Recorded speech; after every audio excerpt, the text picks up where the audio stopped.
अस्सलाम वालेकुम नाजरीन।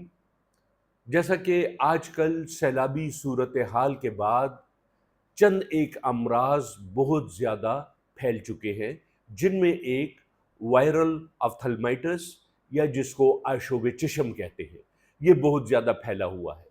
इस सिलसिले में आज मैं आपको चंद एक ज़रूरी तदाबीर बताऊंगा, जिसको अपनाकर इंशाअल्लाह ताला आप वायरल अफ्थलमाइटिस या आशोब चशम से बच सकेंगे, या अगर खुदा न खास्ता आप आशोब चशम में मुब्तला हैं तो इन तदाबीर के अपनाने से आशौब चशम का ये वायरल पीरियड जल्दी तय हो जाएगा और आप बग़ैर किसी कम्प्लिकेशन के अल्हम्दुलिल्लाह ठीक हो जाएंगे। इन तदाबीर में सबसे पहली चीज़ जो है वो है डार्क कलर के ग्लासेस का इस्तेमाल कीजिए।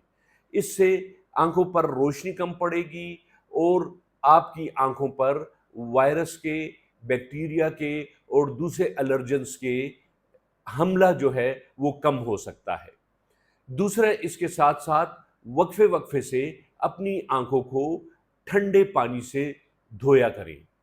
इसी तरह से तीसरी चीज़ ये कि जब भी आंखों को साफ करना हो तो किसी टॉवल या कपड़े को इस्तेमाल के बजाय टिश्यू पेपर का इस्तेमाल कीजिए, ताकि आपकी आंख साफ हो और टिश्यू पेपर को फेंक दिया जाए। अगर आपने किसी इन्फेक्टेड आदमी की या किसी भी इन्फेक्टेड शख्स की टॉवल या कपड़ा इस्तेमाल कर लिया, रुमाल वगैरह, तो आपकी आंखों को भी यही आशोब चशम लाहक हो सकता है।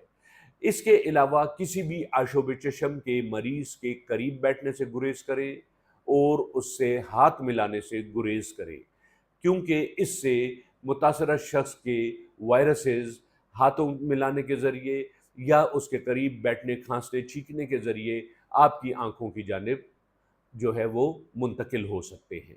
लिहाजा इन चीज़ों पर अगर आप एतबार करेंगे तो इंशाअल्लाह ताला इन चीज़ों पर अगर आप कारबंद रहेंगे तो इंशाअल्लाह ताला आप देखें कि आशोब चशम जैसी बीमारी से महफूज रहेंगे।